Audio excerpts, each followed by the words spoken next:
Vamos lá, então? Bora. Fala aí, Disconnectors, tudo numa boa... Só um pouquinho.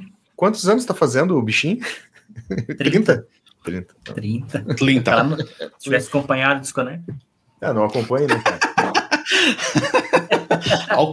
Olha o início do podcast aí. Você está ouvindo Redação Desconecta.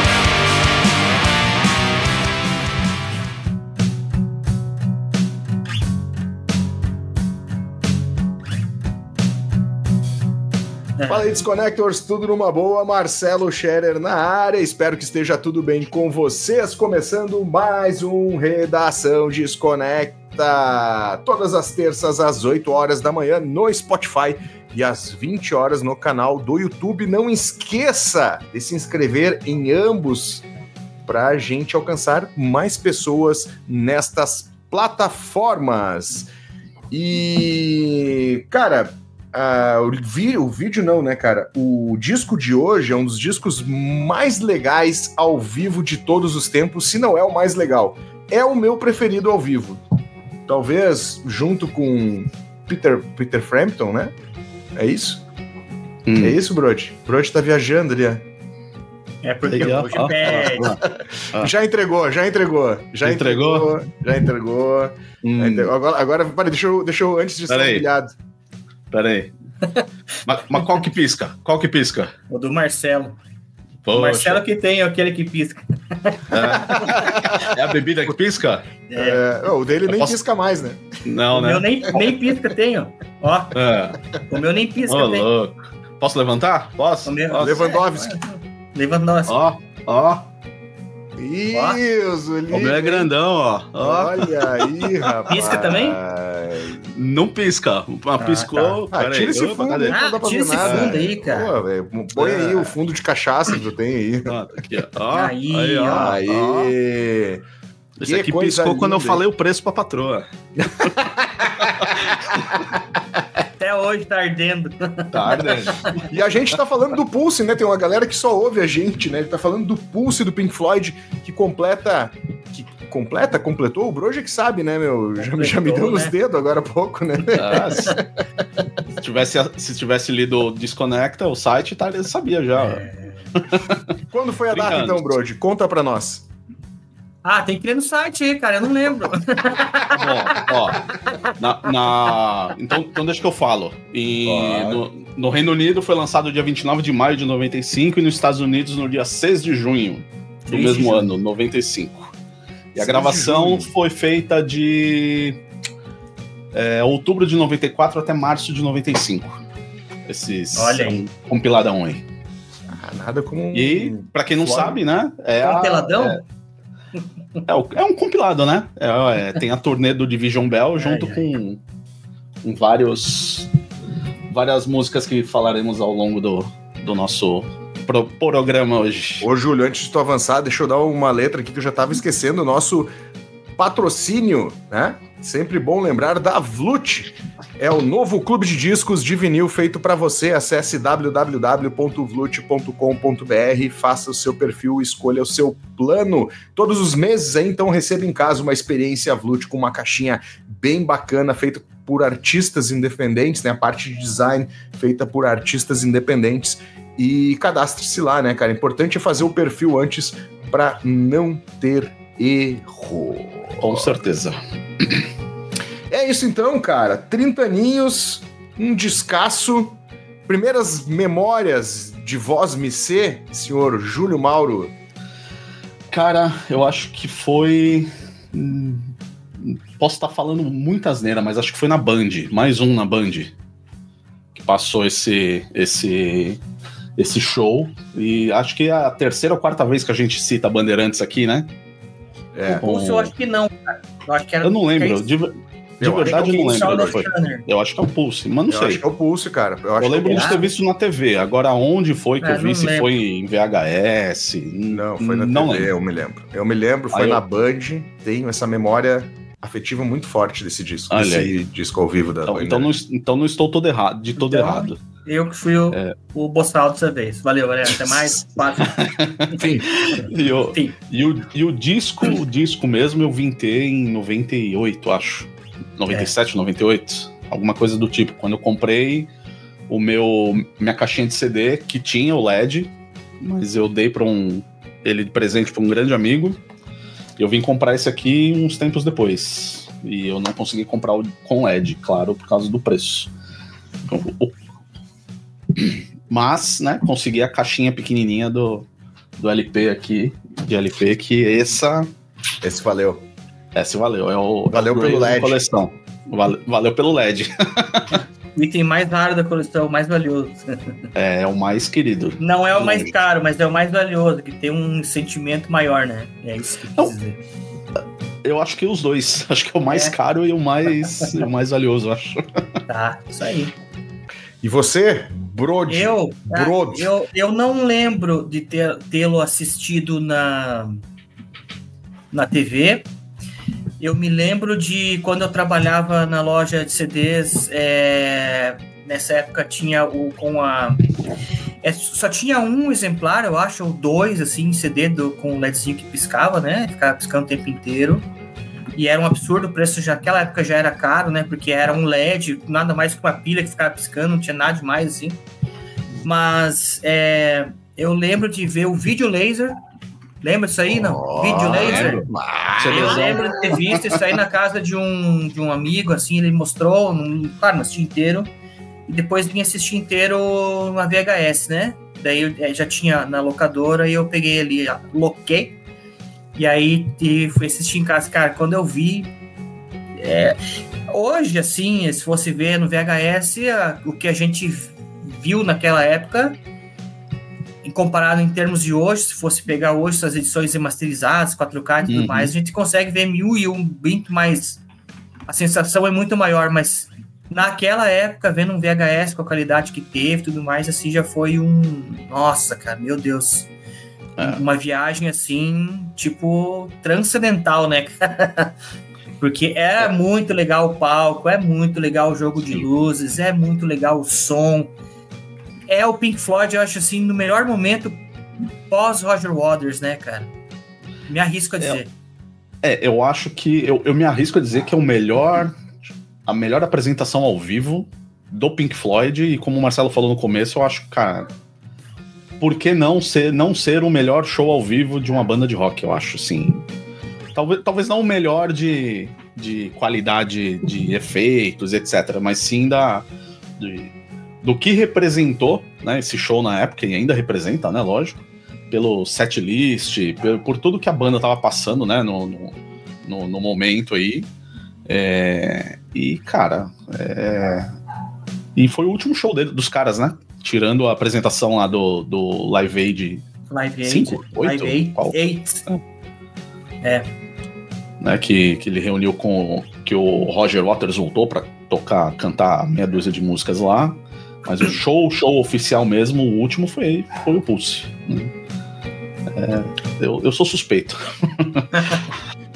Cara, eu acho que em decorrência do The Division Bell, que também pra mim é um dos grandes álbuns aí pós Roger Waters, né? Se não o melhor, e aí cada um tem o seu gosto, suas preferências. Esse aí mesmo. Eu tenho esse em vinil. Esse eu tenho em vinil, esse eu tenho em vinil. Só não trouxe. E o show, ele foi espetacular, assim, né? O Brody ou o Júlio falou, né? Não sei se em pirotecnia, mas pra época, cara, os tipos de efeito que eles utilizaram pro show foi fora do comum, assim, né? Foi estilo Roger Waters quando teve no Brasil em 2002, 2003, estilo que eu quero dizer, assim, estava à frente do seu tempo, né? Não é o mesmo estilo de show, são shows totalmente diferentes, mas em termos de tecnologia utilizada, foi bem à frente, assim. Além do que, né, meu, tem uns backing vocals nesse álbum, assim, que é de arrepiar, velho. Loucura. Arrepiar. Se alguém se lembra das cantoras... Eu não me lembro delas, cara. Cara, eu vou te falar bem a verdade, assim, eu faz muito tempo que eu não ouço esse disco. Nem ouvi também pra fazer nosso vídeo, né? Já foi melhor, hein? Já fui bem melhor, cara. Mas assim, mas eu não consigo lembrar, mas 3/4 do Floyd ali, né, cara?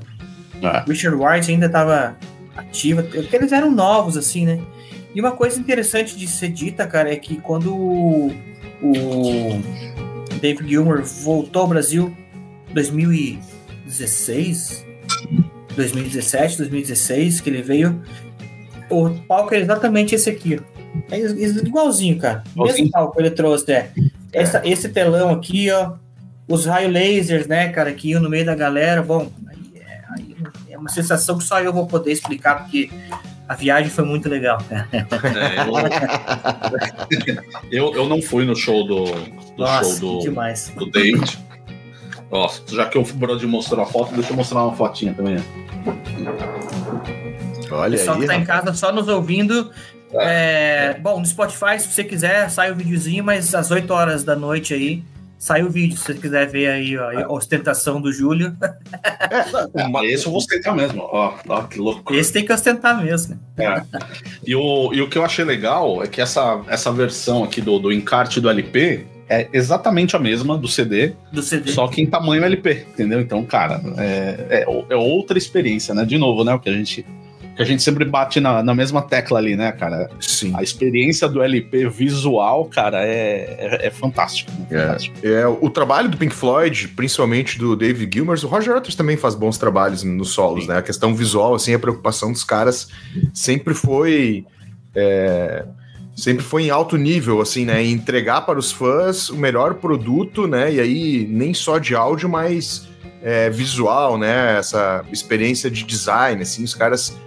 o projeto gráfico dos discos sempre são muito bem feitos, né? Ó, eu peguei o nome das cantoras aqui, cara, são 3, tá? A que faz o first vocal in The Great Gig in the Sky é a Sam Brown. A outra vocalista é a Durga McBroom. E a terceira vocalista é a Cláudia Fontaine, né? Sendo que os outros também, né? O pessoal aí da guitarra faz backing vocals, né? O Tim Henwick e o... É isso, cara. É isso. Guy Pratt também do Bass. E lembrando, né, que esse disco, o Gilmour fala, né? Ele insiste em falar que... Insiste não, né? Ele afirmava em falar que não teve overdubs em estúdio, né? A gravação pura do show ali, direto do que tava rolando lá, cara. E puta, cara... Esse vale a pena ter o Blu-ray, DVD, né, cara? É o tipo de item que o cara tem que ter tudo, né? CD, vinil, Blu-ray, DVD, enfim. O problema é que o DVD que tem, cara, a qualidade é uma bosta. Mas saiu uma reprensagem, né? Então, mas não remasterizada, né? Eu acho que sim, cara. Foi 2 anos atrás. Eles só pegaram a versão melhorada, digamos assim, do VHS e jogaram pra CD. A imagem não é nada de outro mundo. O que me deixa esperançoso é que eles podem fazer a remasterização para esse show igual eles fizeram o Pompeii, né? Que saiu no cinema agora, né? Foi ver, né? Pô, foi, hein? E ó, eu assisti, é louco, hein? Os caras fizeram um trabalho de som inacreditável, cara, nessa remasterização do Live Pompeii, cara. É incrível. Quem sabe, né? Eles lancem também agora o Pulse remasterizado em 4K, sei lá eu, com áudio em Dolby Atmos, como eles lançaram, cara, deve Dolby ser uma coisa maluca, né? Deve ser louco. Pô, eu tinha na minha cabeça que eles tinham remasterizado esse segundo... Não. Faz uns 2 anos que eles lançaram, né, meu? Mas a versão é cagada. Porra, que sacanagem, meu. Logo eles são tão... caxias com isso, né? São tão certinho pra essas coisas, né, meu? Por exemplo, se você pegar a versão completa que tem no YouTube do show, não é muito melhor a qualidade, não. É aquilo lá. Não é... E também não sei se é porque foi gravado... Tô chutando, né? Tô dando aqui um chute bonito, né? Se foi gravado direto da TV, né? Porque a qualidade... O formato é 4x3, né? Pra TV quadradona, época, né? O formato da época, né? Eu não sei que mágica que os caras podem fazer nisso daí sem perder qualidade, né? Geralmente os caras esticam, fazem uma mágica lá e dá uma melhorada. Bom, torcer. De repente... passar o WhatsApp aí do Paul McCartney, ele pode dar umas dicas de IA pra ele. Eu dou uma dica, tipo, ó, cara, tem um programa aí, ChatGPT, Gemini, pode usar o Gemini. Conheço um tal de Peter Jackson aí que faz milagre aí, ó. Faz milagre. Quem sabe a edição comemorativa de 50 anos desse disco sai alguma coisa. O mais legal é que, eu não sei, eu tava procurando, pesquisando aí, eu não sei se era fita cassete ou cassete de VHS, mas numa dessas versões tem 2 músicas que não tem nem no CD e nem no LP. Uma delas é One of These Days e o outro é 22 minutos de viagem de música ambiente, né? Não tem nem nome a parada. Assim. Eu não sei se é no VHS, né? Porque é cassete também, né? Os caras, né? Ou se é fita cassete mesmo de época, né? O show foi gravado em 94, isso é importante a gente salientar, assim, não foram 2 shows que eles gravaram e escolheram o melhor, não sei qual é, porque não é uma colagem dos shows, né? É um só, né? É um só. E eu não sabia dessa informação aí de música mais. Eu sei que a Shine You Crazy, On You Crazy Diamonds, né, que é a primeira música do disco, ela é picotada, né, no CD e no LP, porque tem da parte de 1 a 5, aí pula 6 e vai direto pra 7. E aí a galera reclama que não tem ela inteira, né? Sempre vai ter alguém que vai reclamar de alguma coisa. Mas os caras cortaram, acho que pra caber no CD, né? Limitações técnicas, né? Limitação. Mas no show mesmo, no vídeo, tem inteira. Tem as 7 partes ali, cara. Que é incrível, né? Só de introdução tem 6 minutos, acho, sem vocal, né? Tava vendo aqui o tempo de cada um dos discos, meu. Realmente, tá no talo. Não teria como botar mais 1h15 CD. Tempo, caralho, né, meu? E no disco 2 é 1h11. Isso tá no... Coube tudo isso no vinil, Júlio? Coube porque são 4, né? Pode crer. Deixa eu pegar aqui. 45 minutos cada lado. 1h15. Mas mesmo esse assim, aqui é o primeiro. Pra quem não tá vendo aí, vejam o vídeo depois no YouTube ou no Spotify. Lindão. São 4 discos, né? Que legal, cara. Então é bonito, cara. Esse aqui... Vocês mais do que ninguém sabem o quanto que eu esperei pra esse disco chegar. Os 13, desde que ele foi lançado em 1996. Praticamente, né? Ficou alguns anos pegando ares portugueses em Lisboa até alguém trazer pra mim. Ficou marinando, né? Marinando lá. Marinando no azeite português. Beijo, Eli. Obrigado de novo. Bom demais, cara. Bom demais. E esse disco aí, ele é um dos álbuns, né, que eu acho que é o segundo, né, ele é praticamente, ou todo, na realidade, não praticamente, mas todo Dark Side of the Moon, né, Sim. No disco 2, né, e tem disco mais algumas outras faixinhas aí, né, Wish You're Here e The Wall, né, Aliás, cara... E tem o Run Like a Hell também, né, que é o que... Run Like a Hell. É verdade, que é do The Wall, sim. Aliás, cara, eu acho que essa versão aqui do Dark Side of the Moon, cara, pra mim é melhor que o disco. Melhor. Né? Sim. A única coisa, assim, que me sinto falta, assim, é na hora do Brain Damage, assim, que é aqueles gritos que o Roger Waters dá. Tirando isso, cara... sim. Entende? Assim, a versão que aqui toca... Não sei se é porque o Floyd chegou mais tarde pra mim e eu já conhecia o Dark Side of the Moon e acho que eu tinha o Dark Side of the Moon e o The Wall, cara. Mas esse disco aqui é muito emblemático da minha vida, né, cara? Eu também não comprei ele quando foi lançado, eu comprei ele depois, eu ouvi muito esse disco aqui. Essa capa aqui é uma coisa assim, de louco, né? Você fica viajando nela horas, assim. Tem várias referências aqui dentro, né? Vocês sabem. Tem várias referências escondidinhas aí. Mas a versão, assim, cara, é pra mim. Eu não sei... Não quero levantar polêmica nenhuma. Eu sei que Eu sei que vai ter gente aí que vai falar, não, você tá louco, tá maluco. Ah, tá tudo bem, entendeu? Mas eu gosto mais da versão que tem aqui do que no Dark Side of the Moon, entendeu? Olha, eu sou... Cara, o Dark Side pra mim é o meu disco preferido de estúdio do Floyd. Mas eu não discordo de você, o Brody. E essa versão ao vivo, né?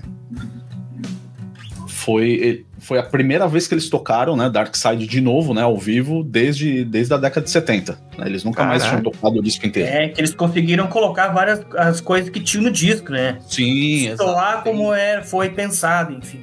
Eu tenho essa versão aqui do Dark Side, que é a remasterizada, né?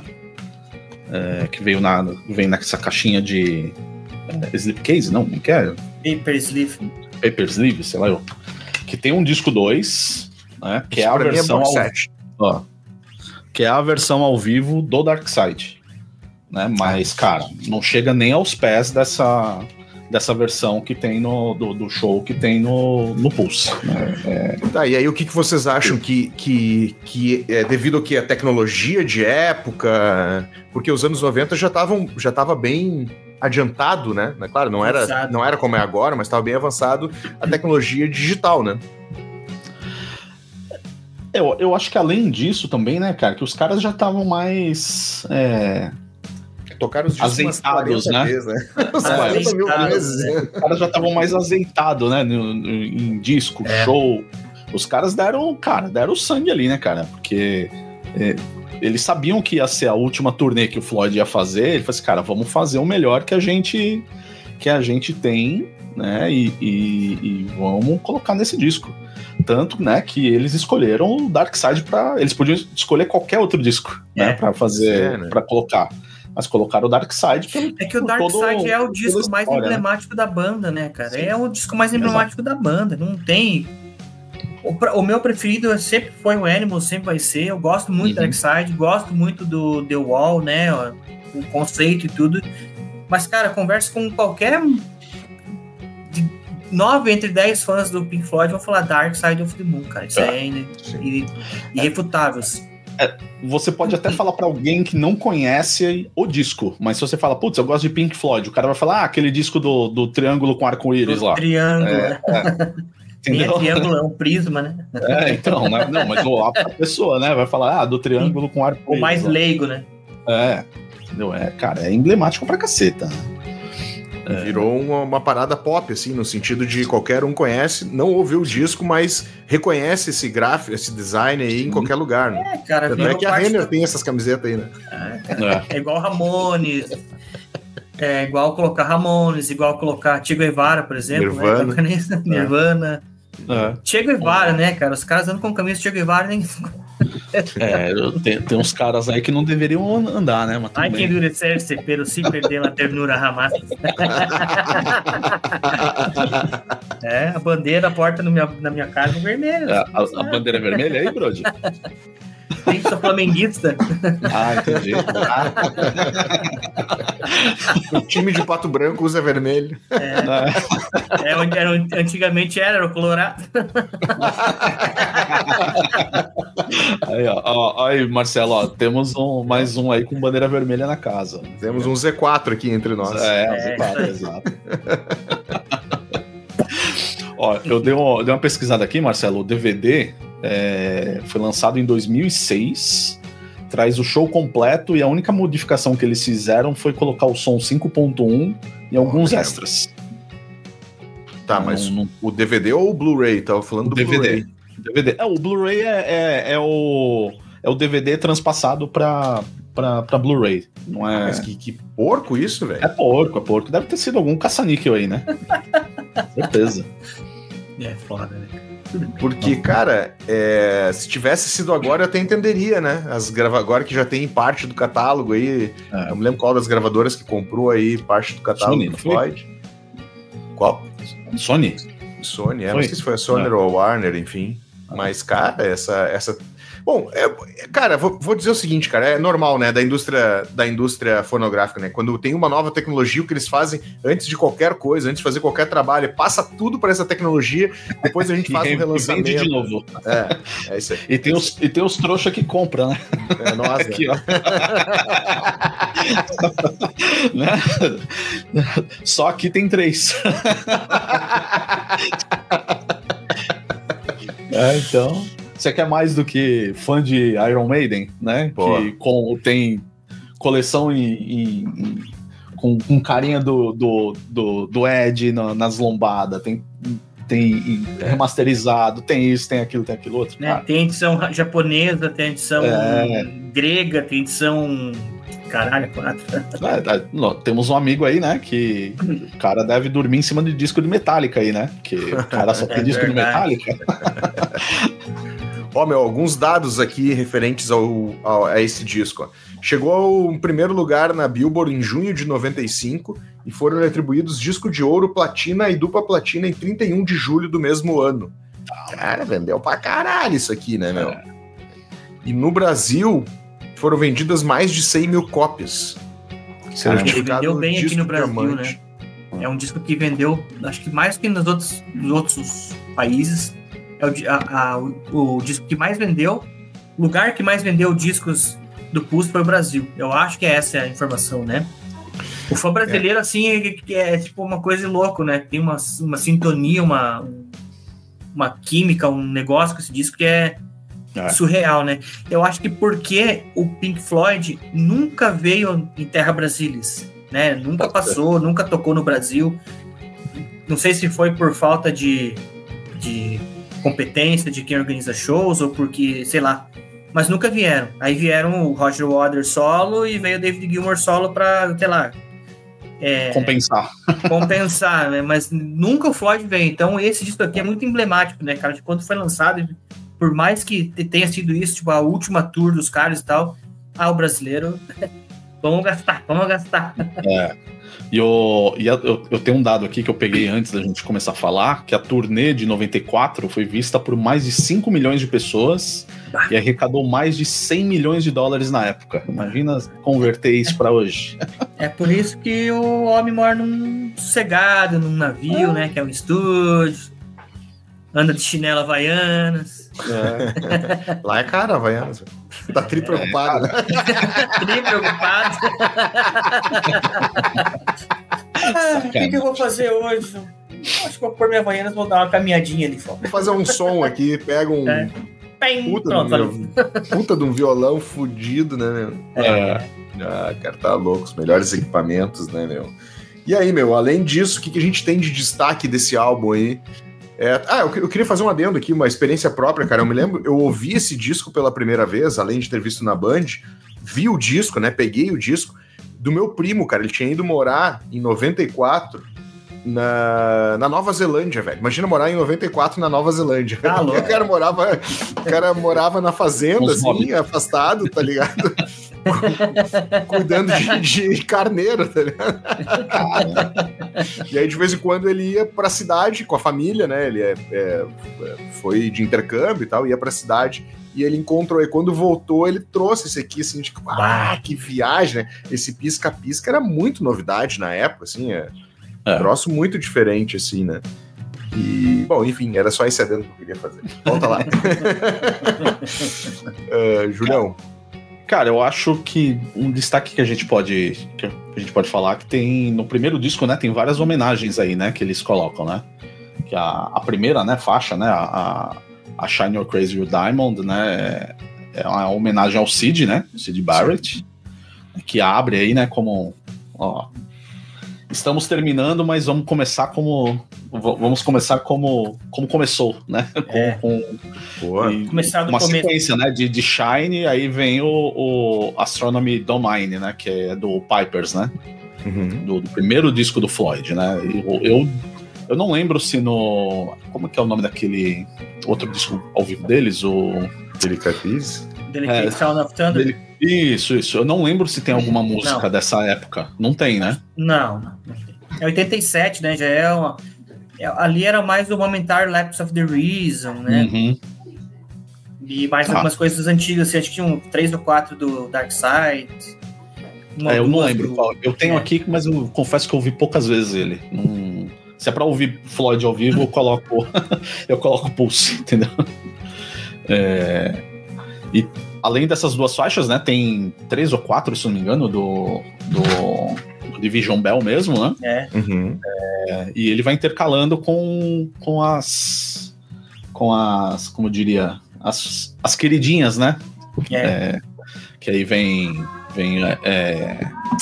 Another Brick in the Wall, Learn to Fly, né? O One of These Days, né? Que é do Middle, né? A última faixa, se não me engano, do primeiro CD, né? Vamos falar aqui de CD, né? Porque se eu for falar de LP, eu não sei nem qual que é a CD, eu acho que não tem essa aí. Não tem? No CD não tenho, não. Nesse no meu aqui não tem One of These Days aí. E ela termina com... Qual que tem aí, Marcelo? Qual música? One of These Days. Do primeiro lado? Deixa eu ver como tá no Spotify aqui, peraí. Aqui pra mim termina com... The Wall? Lá do disco 1 com The Wall, não é? Another Brink is the Wall, parte 2. Acho que isso que o Marcelo se referiu, então, que na primeira prensagem ficou fora o do One of These Days, a tua deve ser uma prensagem comemorativa, algo assim. E aí tem esse espaço a mais aí. Eu abri o Spotify aqui, tem realmente a One of These Days como a última do primeiro disco. Interessante. Como diz a amiga nossa edição é mais pobrinha. Mais pobrinha. Eu abri o YouTube Music aqui e tá Another Brink the Wall como a última. Quer dizer, sim, depois é Speak to Me, que daí já é do outro álbum, né? Speak to Me. Então essa edição no, aqui no YouTube Music Olha só.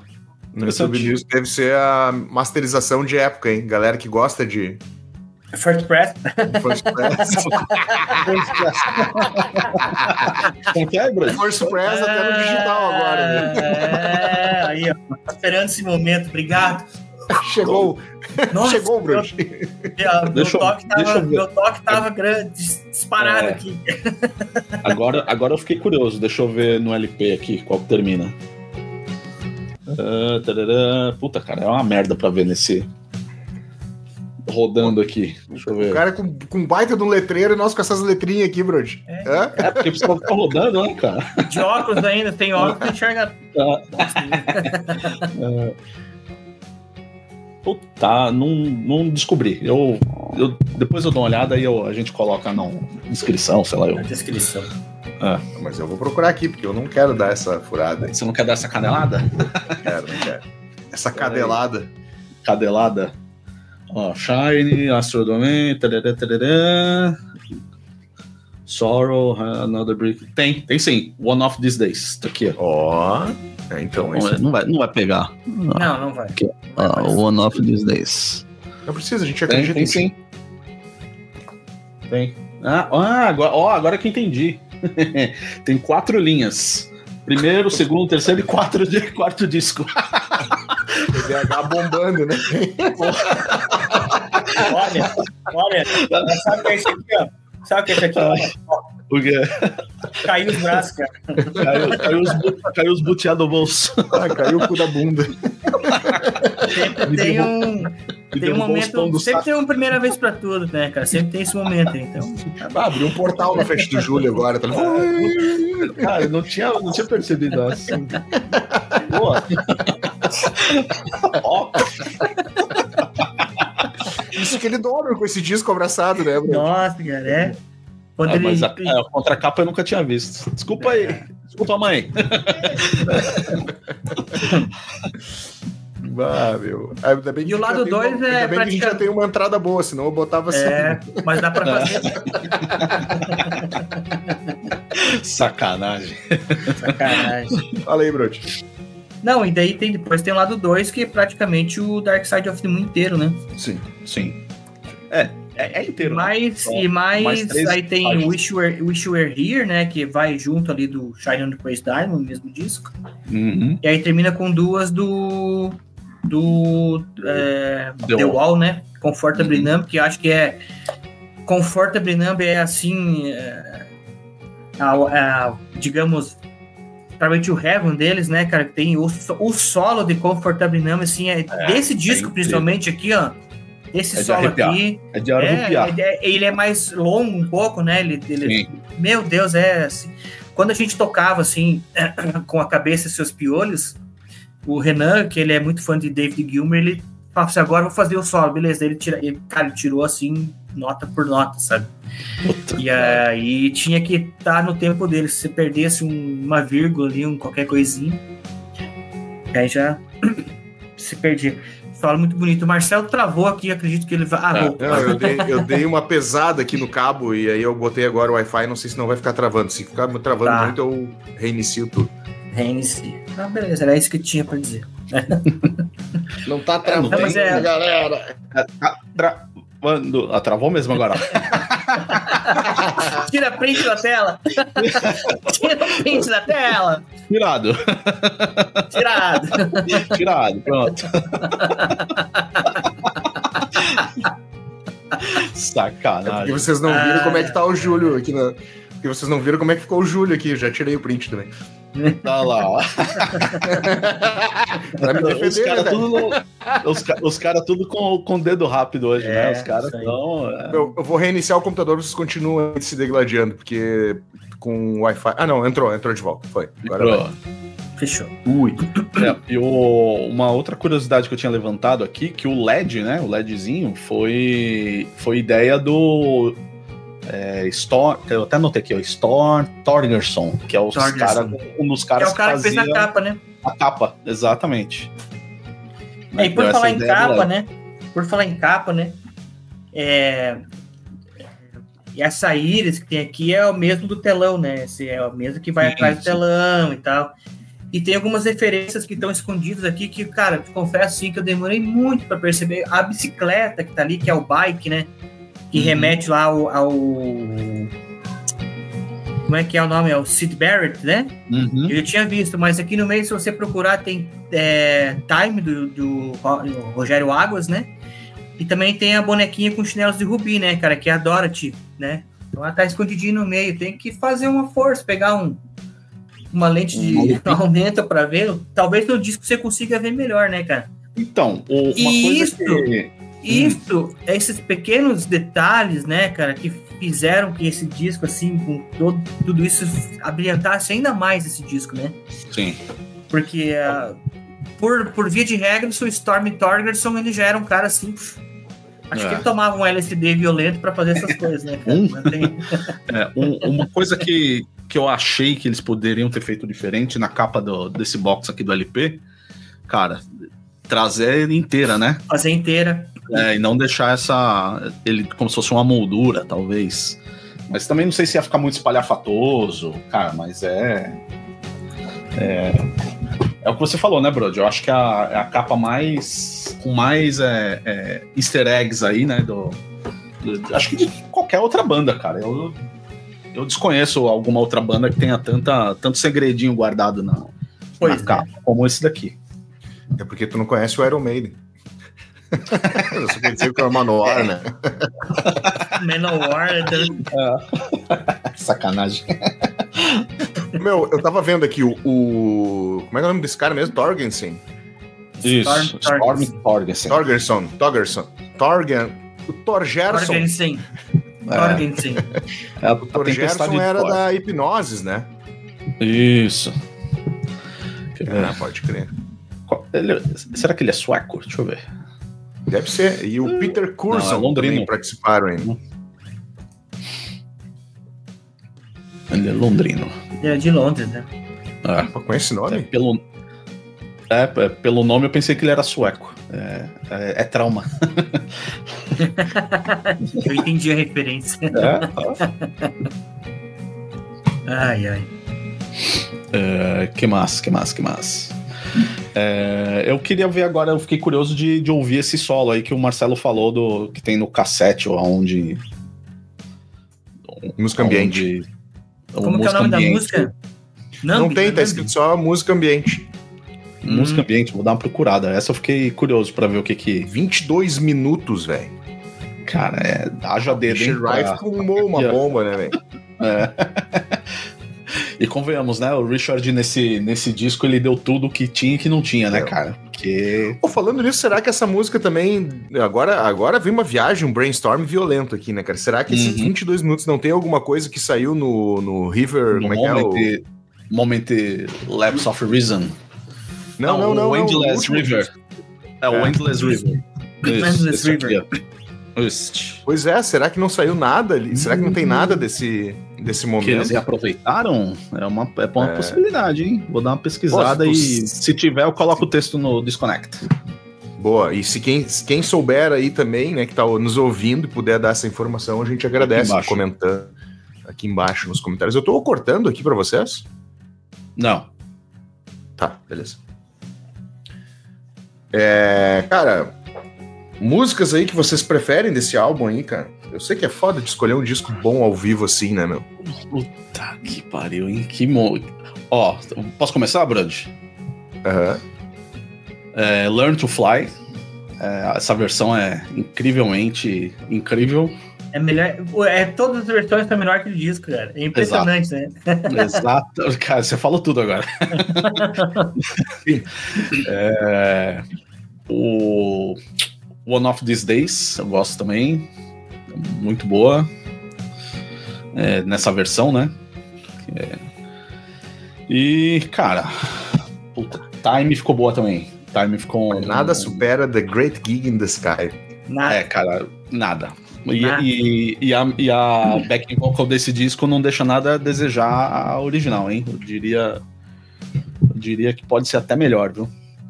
E claro, né, cara, o Comfortably Dumb. Pra mim, essa... a sequência, Wish You Were Here e Comfortably, pra mim, é a sequência perfeita aí, cara, desse disco. Wish You Were Here é boa, né? Pra mim, Comfortably Numb, cara, Great Gig in the Sky, tá louco. Tá louco. Lado 2, o disco 2 pra mim inteiro. Pronto. Tá bom. Tá bom. Seleciona todos e pumba. Mas eu gosto da versão de Coming Back to Life também ao vivo aqui. Que é boa também. Boa. Cara, tudo é bom, na verdade. É difícil, como o Marcelo disse, é difícil de escrever, né? Porque esse aqui é um disco... Agora eu vou parafrasear um cara aí que escreveu uma resenha de um certo disco aí, né? Que ele fala assim, que se tivesse nota 20, ia dar nota 20 pro disco, né, cara? Ai.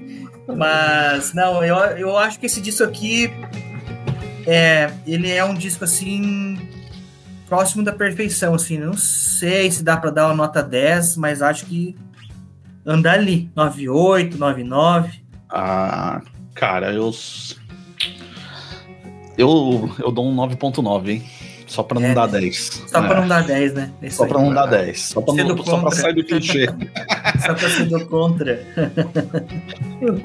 A cantora que vocês estavam achando é a Sam Brown, que é a principal vocalista do The Great Gig in the Sky, Ela gravou, além dos discos solo dela, considerada a Blue-Eyed Soul and Jazz Singer, né? E além dos discos solo dela, ela gravou, cara, só com cara ruim, tá? Só. Na banda Berkeley Game Harvest, com o David Gilmour, né? In Concert. No Deep Purple, In Concert with the London Symphony Orchestra. John Lord, The Firm, Gary Moore, George Harrison e Nick Cave. Caraca. Ela encheu a cartela do bingo. Encheu a cartela. Caraca, só faltou um Eric Clapton na lista aí. Cara, eu não duvido, né? Daqui a pouco tá incompleto. Você é doido. E como é o nome da cantora que cantou esse The Great... procurando aqui, cara. É no 3, né? Não, você tá falando da principal. A cantora? Clary Torrey. Essa mesmo. Aqui ganhou uma grana depois. Pois tem essa história também, né? Cadê? 2004 processou a EMI e Pink Floyd por não acreditar seu nome entre os colaboradores na criação do The Great Gig in the Sky. Ela saiu vencedora. Mas ela fez só um solfejo. Só a alma da música ela fez. Que aí eu vou falar aqui que a versão dessa música no nem lembro como que era o disco do Roger Waters lá, o nome lá. Ficou uma bosta. Mas, cara, tu tinha dúvida que aquele disco ia ser ruim, cara? Cara, eu tinha por causa do disco anterior que ele lançou durante a pandemia, cara. Que ficou. Tá, mas daí foram músicas inéditas. Não? Não, ele pegou as músicas e regravou em praticamente voz e violão. Praticamente. Eu até nem lembro o nome do disco. Eu vou procurar aqui, aí já o cachorrinho aquele. Olho de cachorro. O do cachorro é o Dark Side remasterizado. Cara, que eu ouvi acho que 6 vezes e falei, não, cara, não dá. Desculpa. Você chegou a ouvir 6 vezes. 6 vezes aquele disco, cara. 6 vezes. Caralho, velho. Porque, cara, querendo ou não, né, é meu disco preferido. Então eu falei assim, vou dar mais uma chance. Vou dar uma chance. Né? Tanto que quando eu cheguei... Deu 6. 6 chances. E ainda deu bastante, puta merda. É o Redux. Cara, 2 palavras, meu. Parabéns.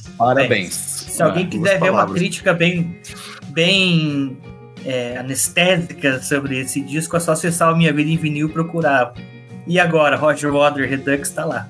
Mas é bem sincera, ela é bem ácida. O cara reduziu o disco a nada, né? O cara... O vídeo começa assim: vamos começar a Minha Vida em Vinil. O disco é uma bosta, termina.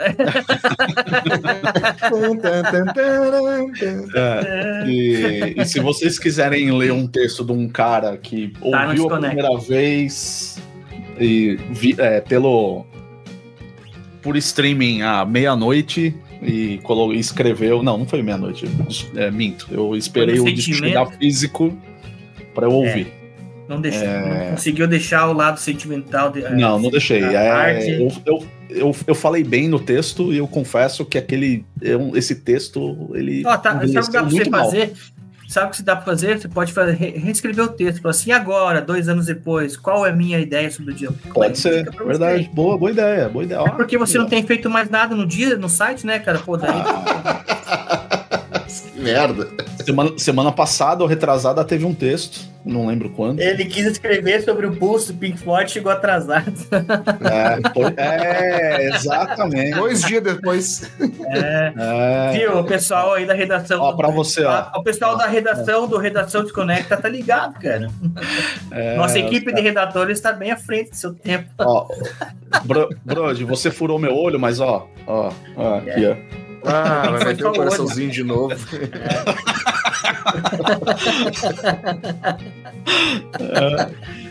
Eu fui escrever e quando eu falei assim, putz, vou logar. Aí eu já tinha o primeiro texto, eu falei, beleza, olha só, os amigos passaram na frente. Amigos. Mas foi muito bem escrito. Que tá diferente, a gente tava falando das versões, né? Vocês acham que essa guitarra do Gilmour aqui, ele tá com uma cara... as músicas, né, estão com uma cara mais da guitarra do Gilmour do que as versões originais? Esse timbre, né? Que pra mim é muito claro quando entra... Principalmente, tu ouve os discos solo do Gilmour, e aí tu vai ouvir Pink Floyd depois, pós... Rogério Água, né? E tu, assim, pra mim é muito claro, assim, né? A diferença, né? Depois dos discos solo, tu percebe, assim, a característica dele, assim, né? Não sei se pra vocês parece a mesma coisa. Se você pegar a primeira música do disco, nos solos de guitarra dele, do Gilmour, do Pulse, eu tô falando, né? E logo em seguida, você ouviu o ao vivo dele em Pompeii, cara, você fala, meu, é o mesmo show, entendeu? Porque o cara é uma máquina de não errar nota, né? Mentira. Por que mentira? Mentira, porque aqui no show em Curitiba ele errou o solo de conforto. Ele errou, cara. Cadê o vídeo? Tem áudio? Eu vou ficar filmando naquela hora, eu tava Você tava... envolto numa névoa muito boa ali, cara. Entendi. Ele devia estar na névoa também, por isso que ele errou. Ele era névoa, né? Ele era névoa. Ele era névoa. E é bem parecido mesmo. Assim, cara, é praticamente idêntico. Então, não tenho como negar a qualidade dele, assim, ele é bem... Pela idade, tudo, assim, cara, mas o cara que já fez tudo, né? Mas não falando que ele é por ser velho, nem não, isso sim, é que, tipo assim, de novo, se errar, tá tudo bem, cara, tipo assim, ele ainda deu um sorrisinho, assim, que, cara, uma coisa assim que foi tão imperceptível naquele momento, assim, que ele deu aquela pequena escorregadinha, assim, dele dar uma olhadinha assim e falar assim, sabe quando ele faz assim, ó, sabe? Ele fala, tudo bem. Chegou no camarim, pegou a corrente, cara, né, e começou é o David a se materializar. É o David Gilmour, cara. E sim, eu acho que depois que aconteceu o que aconteceu em 83 e tal, de 87 pra frente, né, que é o Momentary Lapse of the Reason, o Floyd deu uma atenção um pouco maior, assim, ao lado guitarrístico, né? Tanto porque era o David Gilmour, era o líder da banda, né? E esse disco do Division Bell, que pra mim é um grande disco, assim, eu acho que dessa fase nova é o melhor disco de estúdio deles, né? Ele mistura muito essa questão do violão também, né? Então você... Cara, Coming Back to Life, quando ele começa aquele solinho... Aquele violãozinho, toda aquela base que tem, né? Cara, é muito, assim, louca. Mas tem um disco no meio aí, não sei se vocês já viram, na verdade não é um disco, é um show que ele fez, que é o David Gilmour acústico. Já assistiu esse show aí, não? Eu tenho DVD aqui em casa. Não, eu não tenho esse. Cara, ele toca... ele é Shine on the Crazy Diamond, é ele e o violão, cara. Sério, é muito... tipo assim, ninguém consegue fazer, ele consegue, tá ligado? Olha ele só. Toca, daí ele vai no pedalzinho pra fazer. Cara, é uma coisa assim de outro mundo. É lógico, depois tem violino. Tem violinos e tem umas flautas, uns negócios no meio lá. Mas se vocês tiverem de oportunidade, eu acho que tem no YouTube, cara. Vou ver se eu acho. Eu vi sim no YouTube, mas nunca assisti. Assista, que é muito bom, cara, meu Deus do céu. É muito bom. E David Gilmour, cara, acho que ele é assim, fora da curva, né? Vocês falaram que ele não erra solos, né? Eu acho que, na real, também, assim, vamos combinar, né? Óbvio que existem guitarristas e guitarristas, né? O David Gilmour, ele não é considerado um guitarrista de velocidade, né? Ele não é um velocista em termos de coisa. Jamais. O que, de uma certa forma, me escutem, porque senão depois eu vou ouvir uma pedrada de alguém nos comentários. O que, de uma certa forma, não tira a capacidade dele de ser um puta guitarrista, né? Porque de forma nenhuma. O feeling que ele dá, né? Os bends, né? Os licks que ele vai tocando ali, cara, é difícil tu entrar com aquela intensidade ali, parece um coração nos dedos, assim, né? O cara tá... É muita emoção quando o cara tá assim, né? Tá louco, cara. Não é um guitarra... Eu vou, cara, também acho que o pessoal vai vir falar nos comentários, mas eu acho que você não mede um guitarrista pela quantidade de notas que ele toca, mas pela nota bem tocada no momento cerro, entendeu? Sim, já diria. B.B. King, eu ia falar, B.B. King era isso aí, né, cara? E o David Gilmour é exatamente tipo um aprendiz do B.B. King em todos os sentidos, assim, né? Porque uma notinha ali, lógico, ele faz os solos mais longos, assim, mas nunca um solo, assim, com 1000 notas por segundo, né, cara? Não. E isso também não é demérito nenhum, porque o cara que consegue tocar 1000 notas por segundo, o cara tem que ser muito bom. Outro estilo, né, cara? Também.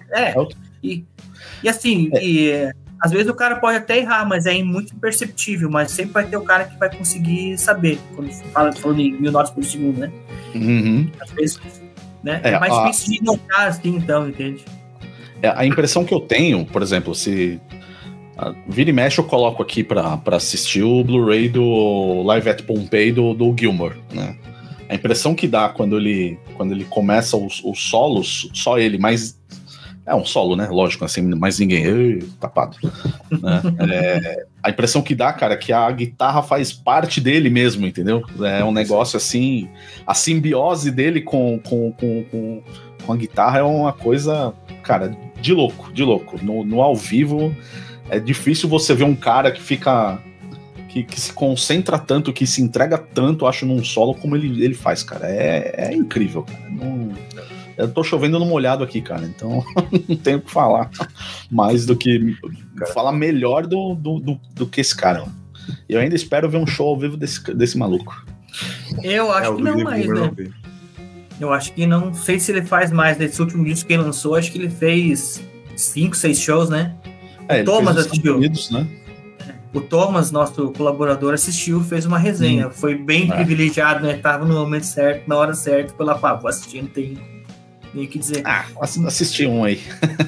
Mas eu acho que ele já não... Cara, eu acho que ele tá num momento de vida, assim, posso estar falando uma bobagem gigantesca, mas não quero mais sair longe, não quero mais voar longe, não quero mais ter que enfrentar essa correria de dar entrevista, tudo tô bem do jeito que tá. Então, se fizer meia dúzia de shows aqui, um ali, um lá, quem viu, viu, quem não viu, pega no YouTube aí, tudo certo.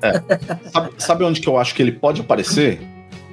Nos shows da filha dele, porque tá dando a impressão que ele tá querendo... querendo impulsionar a carreira da filha. Verdade. Que, cara, que canta muito também. Canta um absurdo a menina, viu, cara? Olha, parabéns, viu? O papai fez direitinho. Massa demais. Romany Gilmore. Aguardemos, então, digo só. Então, para finalizar, Roger Waters no seu auge criativo ou David Gilmour no seu auge criativo? Brincadeira, não vou deixar isso aí vocês responderem. Senão nós vamos arranjar uma briga aqui nos comentários e não é esse o objetivo. A briga é boa, hein? Só vou falar uma coisa, a briga é boa, hein? Boa, briga de cachorro grande. Tirando o entreveiro dos dois e as asneiras que o Roger fala, a briga é difícil, hein? É bem difícil. Estilos diferentes também, né? Visões de música. Um fala demais e o outro é introspectivo, né? Exato. O problema, eu acho ali... Música, né? Eu acho que o problema grande é quando envolve outras vertentes dentro da música. E isso acaba, de uma certa maneira, polarizando assim, os fãs, e aí você vai entrar nessa determinado assunto que não é legal, entende? Então, tudo bem, tem posicionamentos e posicionamentos, mas eu acho que a música é maior que tudo, né? Então, se ficasse talvez mais focado um pouco só em fazer música, seria bem mais legal. Fim. Com isso eu dei minha resposta, né?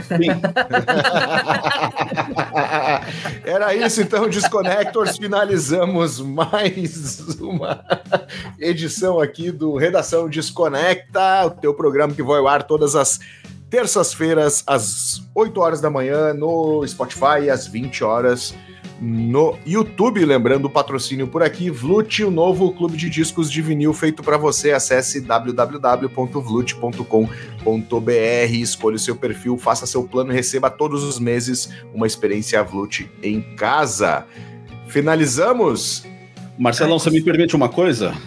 Claro, se não for uma hora e meia mais.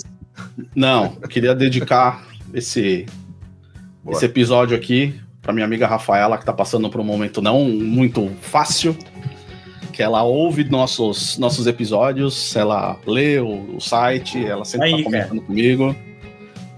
Rafa, tamo junto, hein? Força.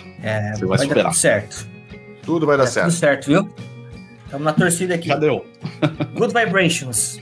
Good Vibrations. Com essa despedida aí, a gente fala semana que vem. Valeu, turma.